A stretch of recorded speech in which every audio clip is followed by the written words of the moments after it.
नमस्कार, खबर मध्य प्रदेश से मैं हूं भावना जोशी आपके साथ और चलिए डालते हैं नजर देश और प्रदेश की बड़ी खबरों पर। मध्य प्रदेश के मुख्यमंत्री शिवराज सिंह चौहान द्वारा जन जागरण अभियान पूरे प्रदेश में चलाया जा रहा है, जिसके तहत शहर में सभी जगह सभी लोगों को मास्क लगाने के प्रति जागरूक करना और दूसरों को भी मास्क लगाने के लिए प्रेरित करने का काम किया जा रहा है।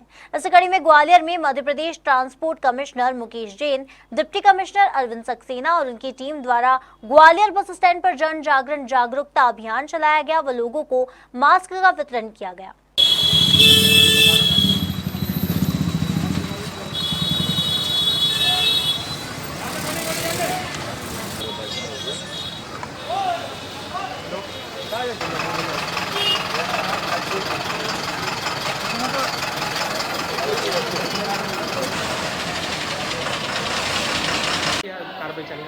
देखिए, जैसा कोविड-19 संक्रमण फैल रहा है और इसके अतिरिक्त यात्री बसों में यात्री काफ़ी आसपास बैठते हैं और लोगों की प्रवृत्ति ये रहती है कि मास्क नहीं लगाते, तो उसमें लगातार यात्रियों से निवेदन किया गया है कि मतलब वो मास्क धारण करें। उनमें जागरूकता का एक प्रकार से प्रसार किया जा रहा है कि मास्क धारण करें। इसके लिए मास्क का वितरण हम लोगों के स्तर पे भी किया गया है और ये पूरे प्रदेश में, पूरे हमारे जो 52 जिले हैं वहाँ पे आरटीओ के स्तर पे भी चला है और विभिन्न विभागों ने भी इसको आज जो है इस कार्यक्रम को चलाया है।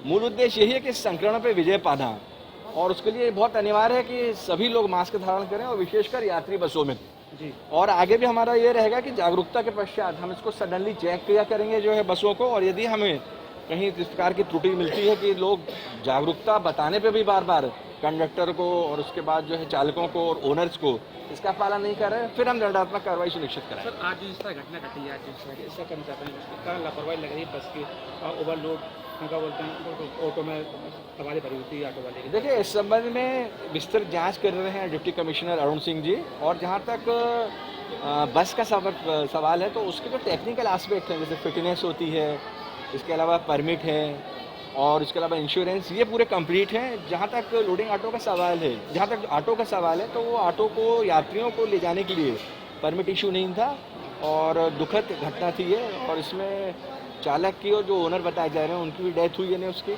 और बाकी लोग भी 12 जो है महिलाओं की भी डेथ हुई है और जांच पूरी अभी विस्तृत कराई जा रही है डिप्टी कमिश्नर के माध्यम से। जो भी जांच के निष्कर्ष सामने आएंगे और किसी की इसमें त्रुटि सामने आएगी उसके खिलाफ हम कठोर कार्रवाई नियमानुसार करेंगे। छिंदवाड़ा जिले के दमुआ में स्वच्छता के नाम पर धज्जियां उड़ाने का मामला सामने आया है। दरअसल शासकीय महाविद्यालय दमुआ के परिसर के आसपास नगर पालिका दमुआ डंपिंग यार्ड बनाया गया, जिसमें दमुआ के नगर के 18 वार्डों का सारा कचरा इसी डंपिंग यार्ड में लाया जाता है। लेकिन कुप्रबंधन के कारण शहर भर का कचरा अब धीरे धीरे महाविद्यालय परिसर से 100 मीटर की दूरी पर जमा हो गया है, जिससे आसपास के रहवासियों पर बीमारी का खतरा मंडराने लगा है। हालांकि सीएमओ ने जल्द ही समस्या के निराकरण का आश्वासन जरूर दिया है। वार्ड क्रमांक 17 में आपके कचरे गाड़ी द्वारा वहां पर यानी कचरा एकत्रित किया जा रहा है और वहां के वार्ड के रहवासियों को, और वहां पर क्या है कुछ ही दूरी में कॉलेज है, धीरे धीरे वो कचरा कॉलेज की तरफ आ रहा है। ठीक है, उससे कॉलेज के स्टूडेंट को और वहां के रहवासियों को काफ़ी तकलीफ हो रही है। इस विषय में आपका क्या कहना है? देखिए, वार्ड नंबर 17 में जो एक्चुअल नगर पालिका का वो टेंचिंग ग्राउंड है, जिसको कहना चाहिए कि जहाँ पर कचरे का प्रसंस्करण होता है, कचरे का प्रसंस्करण जहाँ पर कचरे से पन्नियाँ अलग हो, जिसको कचरा के लिए कचरा अलग अलग होता है और जो अवशिष्ट निकलता है उससे वो रिसाइकल हो जाता है, और जैसे प्लास्टिक है, कांच है और भी अन्य चीज़ें हैं चमड़े की, उनको अलग कर ली जाती है, उनको सेल कर दिया जाता है। बाकी जो दूसरा कचरा बचता है सॉलिड वाला, सब्जियों का, फलों का, ये वो लैंडफिल साइड है। एक्चुअल वो लैंडफिल साइड है, मतलब जो ढलान की ज़मीन या गड्ढे वाली ज़मीन उसको बराबर करना, उसके ऊपर मिट्टी डाली जाएगी। और जहाँ तक परेशानी का सवाल है तो ऐसी कोई परेशानी पैदा नहीं होने देंगे। कोई कचरा है तो उसको हम उसका उपचार कर देंगे ताकि किसी को परेशानी ना हो। सर, इस विषय में आपको पहले भी अवगत कराया गया था कि वहाँ पर कचरे की मात्रा ज़्यादा होने के कारण क्या है आगे चल के स्वास्थ्य में लोगों को तकलीफ हो सकती है। इस विषय में आपने अभी तक संज्ञान में नहीं लिया इस मामले? नहीं, क्योंकि पहले ये समस्या आई थी और चूंकि इसके बाद वो कचरे का प्रसंस्करण कर दिया गया था, कचरे को मतलब परिवर्तित कर दिया गया था, जिसमें खाद बन गई है। अब कचरा रहा ही नहीं वहाँ पर, अभी जाके देखें तो कचरा नहीं मिलेगा। ओके, ठीक है। में नगर पालिका का जो डंपिंग यार्ड बना हुआ है, जिसके कचरे से यानी वहाँ के रहवासी और वहाँ पर नज़दीक में जो कॉलेज है वहाँ सभी लोगों को जो परेशानी है, इस विषय में आपका क्या कहना है?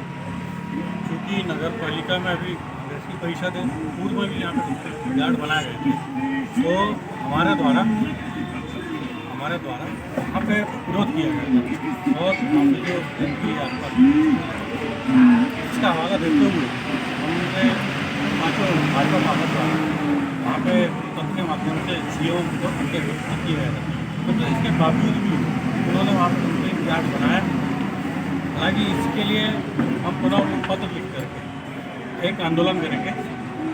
वर्तमान में अभी कोरोना काल चल रहा है, जिससे कि बीमारी और बड़ा रूप ना ले, इसके लिए हम लोगों ने सीएमओ साहब से तो अवगत भी कराया, परंतु उनका भी बिल्कुल रवैया उदासीन, लेकिन वो इस पर किसी प्रकार का कोई विचार नहीं था। नगर पालिका वाले इस विषय में संज्ञान क्यों नहीं ले रहे हैं इस मामले हमको बार बार याद दिलाया जाना कोई क्या है, वो एक हट धर्मिता बनाई हुई है यहाँ पे। में? किस बात की हद है? वो जो भी फैसला करते हैं, इसे अध्यक्ष जी देखिए नगर पालिका में तो कांग्रेस नगर पालिका चल रही है, लेकिन प्रदेश में भाजपा की सरकार है। भाजपा की सरकार होने के नाते कलेक्टर साहब को या ऊपर इस विभाग के मंत्री को किसी प्रकार का कोई लेटर आपके द्वारा पत्र दिए गए थे शिकायत के मामले में? बिल्कुल हाँ, जैसे ही यहाँ पे जो अपना कचरा इकट्ठीकरण जहाँ पे किया जा रहा है, तो उसके लिए हम सीएम हो तुरंत ही, क्योंकि वहाँ के वासियों की हमारे पास कंप्लेन आई थी। उस कंप्लेन को उन्होंने पाँचों पार्षद हुए वहाँ पर कंप्लेन किए थे हमने यहाँ से ये हटाया जाए। उन पास में कॉलेज है, स्कूल है और थाने जो उसके पीछे जो कुटुंब है भाई वहाँ के रहने वाले वहीं से आना जाना करते हैं, बड़ी बीमारियों का सामना हो सकता है। इसीलिए हम लोगों ने वहाँ पर कंप्लेन भी किया, परंतु अभी तक के नगर पालिका का एकदम उदासीन एकदम इस समय बिल्कुल सही निर्णय ले पा रहे हैं। एक हट धर्मिता अपनाई हुई है। एक तरफ जहां मध्य प्रदेश की शिवराज सरकार कोरोना के खिलाफ जन जागरूकता अभियान चला रही है, तो वहीं शाजापुर जिले के बोलाई में विद्यार्थियों की जान से खिलवाड़ करने का मामला सामने आया है, जहां महाराणा प्रताप उच्चतर माध्यमिक विद्यालय में कोरोना गाइडलाइन का जमकर उल्लंघन किया गया। स्थिति यहाँ तो यह है कि न तो शिक्षक मास्क का उपयोग कर रहे हैं और न ही विद्यार्थियों को मास्क लगाने के लिए प्रेरित किया जा रहा है। स्कूल में कक्षा संचालन के दौरान शारीरिक दूरी को लेकर भी ध्यान नहीं दिया जा रहा है, जबकि जिले में मार्च माह में लगातार कोरोना संक्रमण बढ़ रहा है। मध्य प्रदेश में तेजी से बढ़ते कोरोना मरीजों को लेकर अब न सिर्फ शहरों में जन जागरूकता अभियान चलाया जा रहा है, बल्कि ग्रामीणों को भी कोरोना से सावधानी बरतने की शपथ दिलाई जा रही है। ऐसा एक नजारा शाजापुर जिले के बोलाई में देखने को मिला, जहां रोको टोको अभियान के तहत आम जनता से मास्क लगाने और सोशल डिस्टेंसिंग का पालन करने के लिए शपथ दिलवाई गई।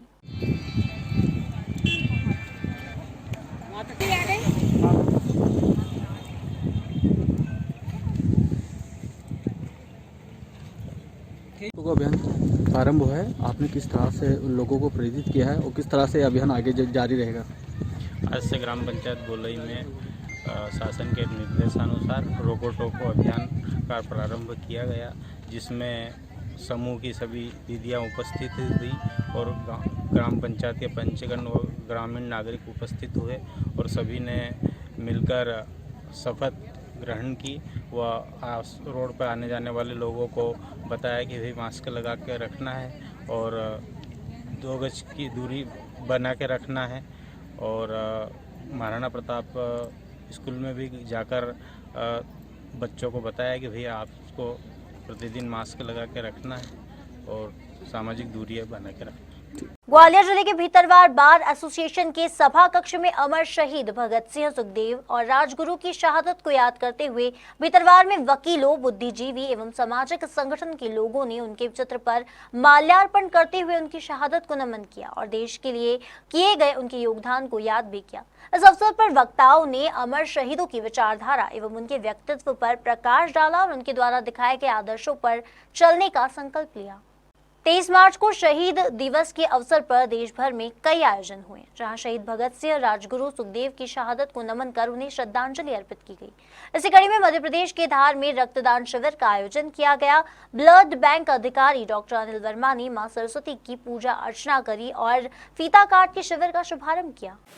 आज हमारे विकास जी भैया हैं जो जिनका आज 31वां रक्तदान है। विकास भैया को बहुत बहुत शुभकामनाएं एवं बाकी की बात विकास भैया हमारे। मैं पिछले 12 साल से रक्तदान कर रहा हूँ और आज तक मुझे कमजोरी, थकान, कोई समस्या नहीं हुई है और हर व्यक्ति को करना चाहिए, इसके लिए आगे आना चाहिए क्योंकि हमारा ब्लड बनता है और ख़त्म होता रहता है, बनता है और ख़त्म होता है, ये प्रक्रिया चलती रहती है। बल्कि हम चाहें कि वो जो ब्लड ख़त्म हो रहा है वो हम दान करें, हम दें, जिससे हमको भी मन में खुशी हो और जीवन दान हो। इसलिए मैं सबसे आग्रह करूँगा। इसके बारे में 2 शब्द बोलिए। नमस्कार, देखिए मेरा नाम डॉक्टर विकास दुआ है और मैं बच्चों की ब्लड संबंधित परेशानियां, बच्चों के कैंसर और बच्चों का बोन मैरो ट्रांसप्लांट करता हूं गुड़गांव के अस्पताल जिसका नाम Fortis memorial research institute Gurgaon है। तो आज हम धार मध्य प्रदेश में हैं जहां पर रक्तदान महादान सेवा समिति के साथ हम मिलकर शहीदी दिवस के उपलक्ष्य पर एक कैंप आयोजित कर रहे हैं जिसमें ब्लड डोनेशन हो रही है। ये ब्लड डोनेशन, इस तरह की ब्लड डोनेशन 1500 ब्लड डोनेशन देश भर में चल रही हैं, जो हम चाहते हैं कि ज़्यादा से ज़्यादा जिन लोगों को ब्लड की परेशानी है उनके लिए ये मदद मिल सके, उनको ब्लड की जिनको कमी ना हो। तो उसके साथ साथ क्योंकि हम ब्लड के डॉक्टर हैं, हम ब्लड की परेशानियां देखते हैं, साथ में हम यहाँ पर एक स्पेशल कैंप कर रहे हैं जो थैलेसीमिया बच्चों के लिए है। तो एक बहुत कॉमन परेशानी है हिंदुस्तान में और आपके मध्य प्रदेश में, जिसमें बच्चों को 6 महीने की उम्र से ब्लड चढ़ता है और सारी जिंदगी उनको ब्लड चढ़ाना पड़ता है। तो उसका एक परमानेंट इलाज है बोन मैरो ट्रांसप्लांट। तो बोन मैरो ट्रांसप्लांट के लिए कैसे डोनर मिल जाए, कैसे बेहतरीन इलाज हो जाए, उसके लिए कुछ चेकिंग हम फ्री में चेक कर रहे हैं और उससे हमें पता लग जाएगा HLA टाइपिंग से उन बच्चों के लिए डोनर उपलब्ध है या नहीं है। और आज के ब्लड डोनेशन कैंप के माध्यम से हम उम्मीद करते हैं कि 300 से ज़्यादा हमें ब्लड यूनिट्स इकट्ठी हो जाए। धन्यवाद। आपने डोनेट कितनी बार दे चुके हो? 30 बार। आपको कैसा लगता है अगर डोनेट देने के बाद? काफ़ी अच्छा लगता है, मन में खुशी होती है कि अपने वजह से किसी को खुशी मिल रही है, जीवन मिल रहा है और ये हर व्यक्ति को करना चाहिए। इसको करने से हमारे जो ब्लड होता है वो बढ़ता है। इस रक्त देने के बाद, ब्लड देने के बाद आपको कोई परेशानी, तकलीफ होती है? आज तक कोई दिक्कत नहीं हुई, तो काफ़ी अच्छा लगा। मन में कोई समस्या, कोई कमजोरी या कोई थकान या पहले समस्या कुछ भी नहीं हुआ। आप कुछ संदेश देना चाहते हैं? मैं ये चाहता हूँ कि जैसे ब्लड हमारे शरीर में बनता है वो खत्म होता है, बनता है वो खत्म होता है, तो हर व्यक्ति को इसके लिए आगे आना चाहिए। समाज में जो समस्या है इसका है वो दूर हो जाए। आपका नाम? मेरा नाम विकास शर्मा है। आप कहाँ से? धार से हूँ। मध्य प्रदेश के मुख्यमंत्री शिवराज सिंह चौहान के निर्देश पर प्रदेश भर में मेरी सुरक्षा मेरा मास्क अभियान चलाया जा रहा है, जिसके तहत आम जनता से मास्क लगाने व सोशल डिस्टेंसिंग का पालन करने की अपील की जा रही है। लेकिन प्रशासनिक अधिकारी ही सीएम के आदेशों की खुलेआम धज्जियां उड़ा रहे हैं। ऐसा एक नजारा ग्वालियर जिले के भितरवार में देखने को मिला, जहां तहसीलदार शामू श्रीवास्तव की उपस्थिति में सायरन्स तो बजता नजर आया, लेकिन तहसीलदार साहब और उनका ड्राइवर बिना मास्क के घूमते नजर आए। विदिशा में टीबी जैसा घातक और संक्रमण बीमारी के प्रति लोगों को जागरूक करने के उद्देश्य से स्वास्थ्य विभाग द्वारा एक जागरूकता रैली निकाली गई, जिसमें मुख्य चिकित्सा एवं स्वास्थ्य अधिकारी डॉक्टर KS अहिरवार के अलावा टीबी विशेषज्ञ डॉक्टर पुनीत माहेश्वरी सहित अन्य स्टाफ मौजूद था। मुख्य चिकित्सा एवं स्वास्थ्य अधिकारी डॉक्टर KS अहिरवार ने बताया कि पिछले कुछ दिनों से लगातार टीबी की जागरूकता को लेकर कार्यक्रम आयोजित किए जा रहे हैं। उसी तारतम्य में एक रैली निकालकर लोगों को जागरूक भी किया जा रहा है।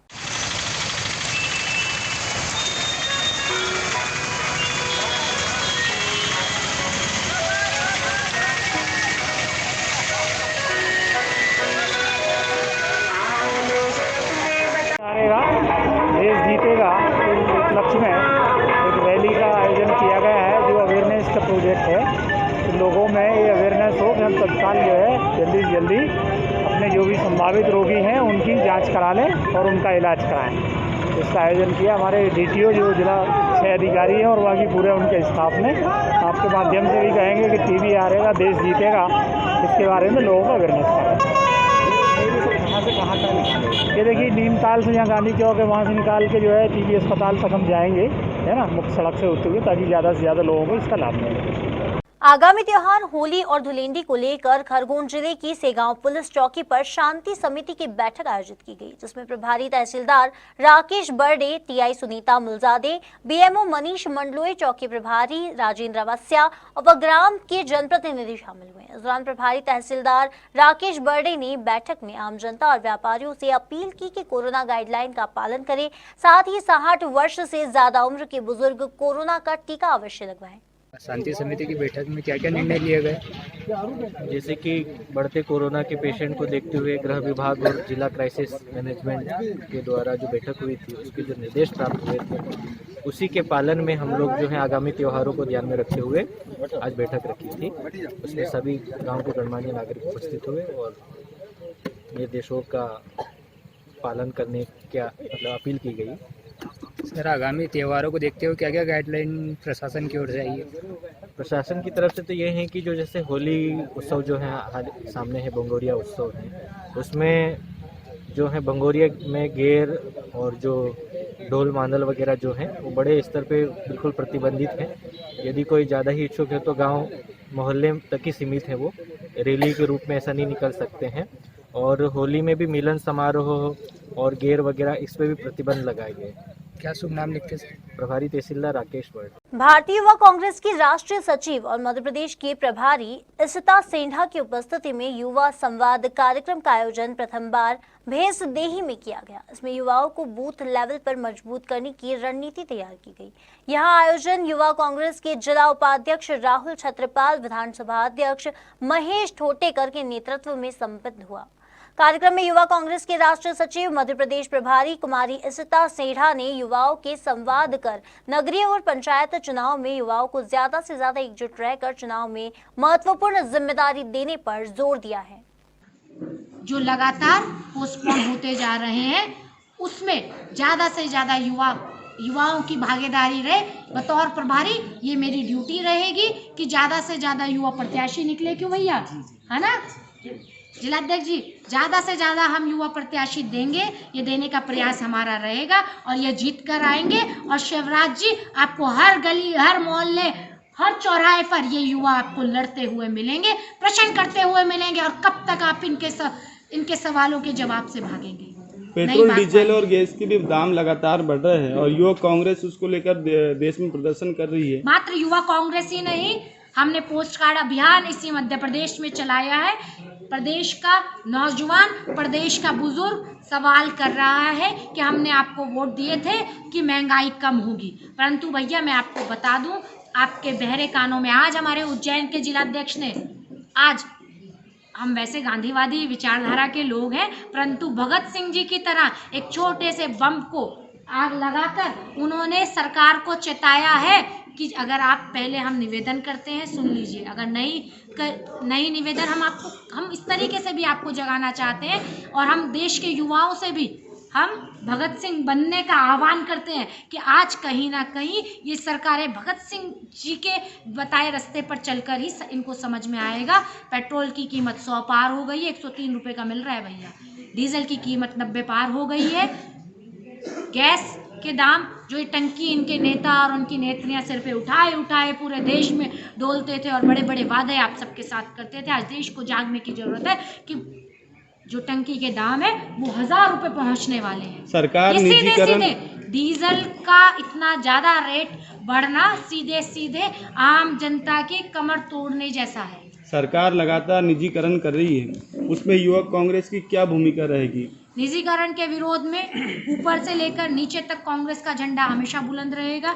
हम विरोध करते रहेंगे, बार बार सरकारों को चेताते रहेंगे, चाहे हमें किसी भी स्तर पर इसका विरोध करना पड़े। हम निजीकरण के विरोध में है। कांग्रेस ने देश को संजोने का काम किया है। सुई से लेकर परमाणु बम तक कांग्रेस ने बनाए हैं। रेलवे स्टेशन से लेकर हवाई अड्डे तक कांग्रेस ने बनाने का काम किया है। भैया, आपने कुछ काम किया तो नहीं है, परंतु आप देश की व्यवस्था को मत हिलाइए, मत डुलाइए और आप हमारी संपत्तियों को और लोगों के चरणों में गिरवी मत रखिए। एज अ युवा, देश का युवा, हम आपसे निवेदन करते हैं। थैंक यू देश और प्रदेश की खबरों में अभी के लिए इतना ही। देखते रहिए खबर मध्य प्रदेश।